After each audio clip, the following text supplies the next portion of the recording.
Lying. The average person lies between 1 and 2 times a day, and that number jumps dramatically the second money, relationships, or reputation are on the line.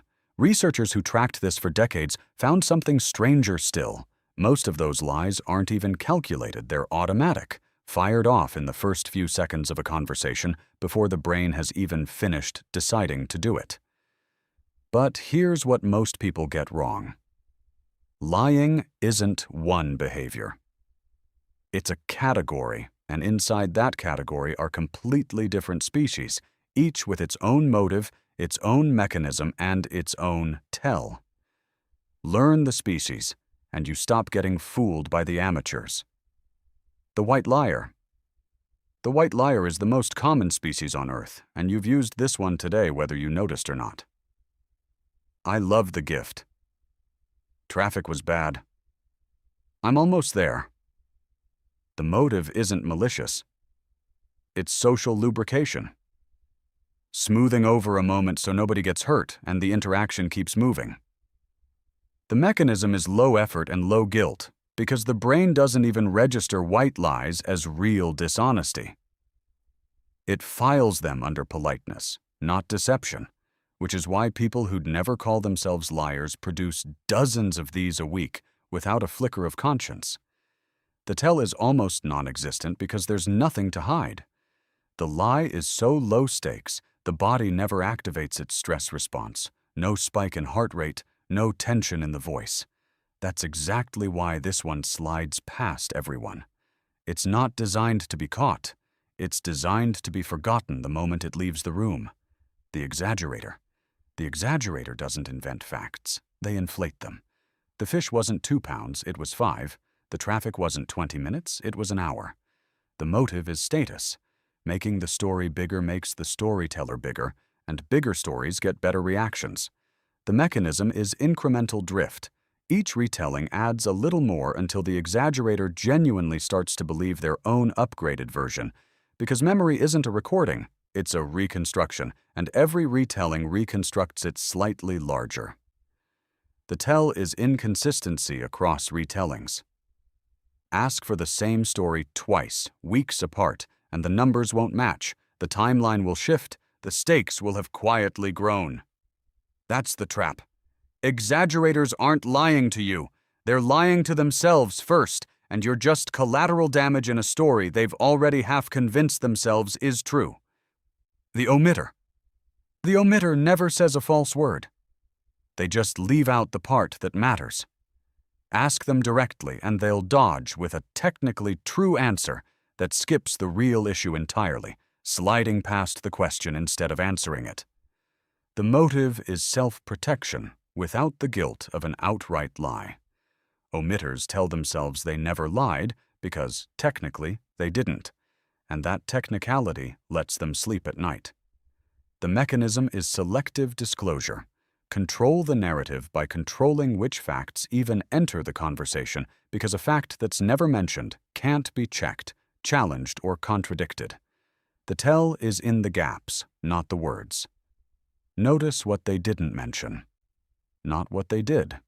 If their story has a suspicious hole exactly where the inconvenient detail should be, that's not an accident. That's the omission doing its job quietly, while the rest of the story stays perfectly true. The defensive liar. The defensive liar gets caught in something small, and instead of just admitting it, they escalate. More details, more justification, more energy than the situation requires, building a fortress around a fact that didn't need defending. The motive is fear of consequence, not malice.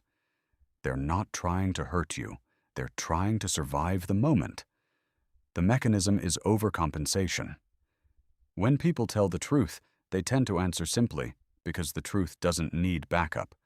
But when people lie, they over-explain because silence feels too risky and any gap might get filled with suspicion.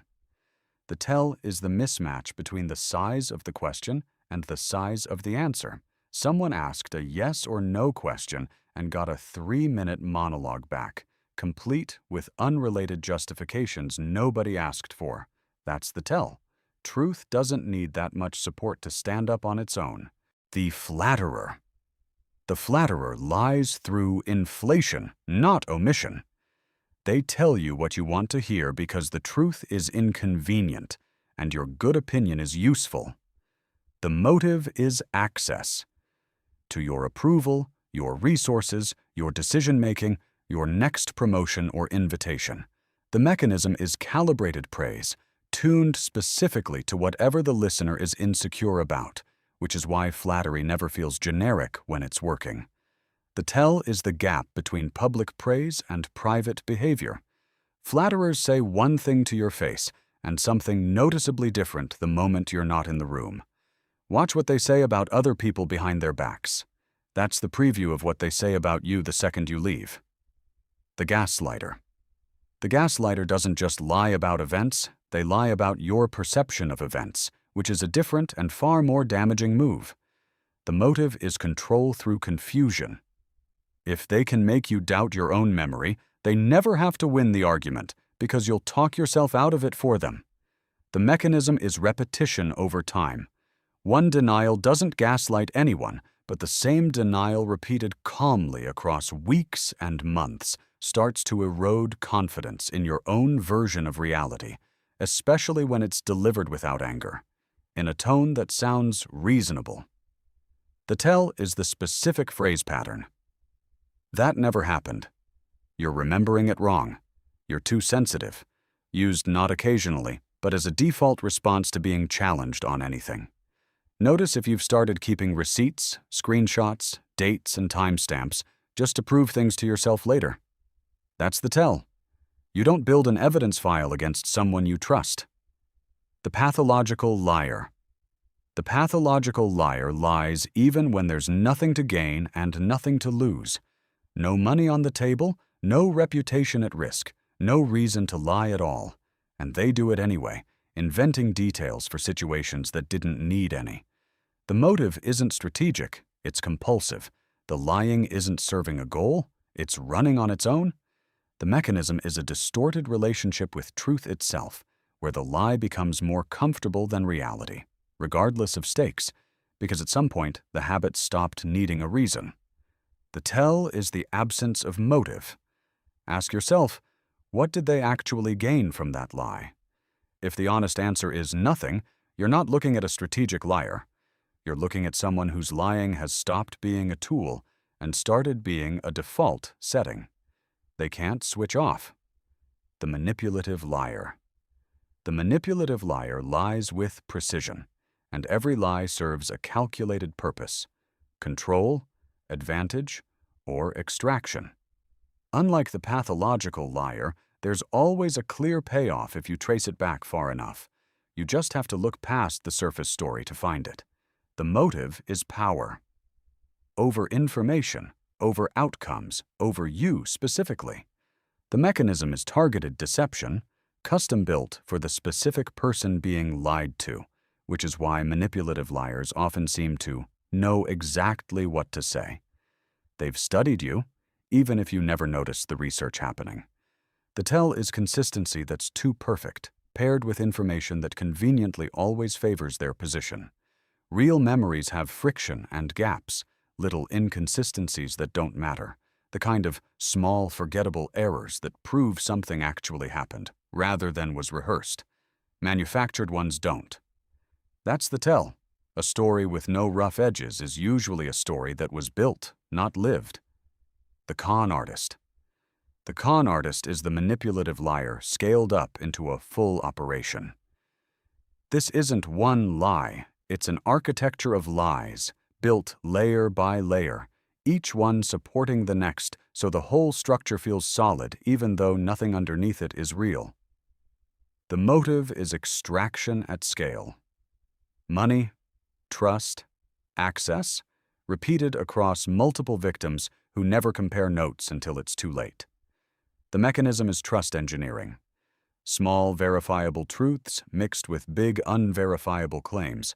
So the credibility of the small stuff covers for the impossibility of the big stuff. The tell is urgency paired with unverifiability. Con artists need you to decide before you can check. because checking is the one thing their entire structure can't survive. That's the tell. If something can't wait 24 hours for you to verify it, it usually can't survive 24 hours of scrutiny either, and the people running the con know that better than you do. The strategic truth teller. This one barely qualifies as a liar at all, which is exactly why it's the most dangerous entry on this list. The strategic truth teller never states a single false fact. Every word they say checks out under scrutiny. Every detail survives a fact check. Every story holds up if you go back and verify it line by line. The motive is the same as every other liar on this list. Advantage. The difference is the method. Instead of inventing anything, they select. They tell you the one true thing that creates the impression they want, while letting everything else stay buried in silence, never denied, simply never raised. The mechanism is curation, not fabrication. Building a complete, technically honest picture out of carefully chosen fragments of a much bigger truth. The same way a photograph can be completely real and still completely misleading, depending on what's outside the frame. The tell is almost impossible to spot in the moment because there's no false statement to flag, no inconsistency to catch, no story that doesn't add up. Everything adds up. That's the problem. The only tell, if there is one, shows up later, when new information surfaces that was always true, always available, and somehow never came up, and you realize the silence was doing more work than anything they actually said. That's the final twist nobody tells you. Every species on this list, the white liars, the exaggerators, the omitters, the defensive ones, the flatterers, the gaslighters, the pathological ones, the manipulators, the con artists, all of them eventually slip up somewhere because fabrication leaves seams if you look long enough. The strategic truth teller doesn't, because there's nothing fabricated to find. You can run every tell on this list against them and come back clean every single time because you were checking for lies and they never told one. You were just never given the whole picture, and a picture missing its most important piece will still look complete to anyone who doesn't know the piece is gone. By the time you notice what's missing, the story's already over, and so is whatever you trusted them with.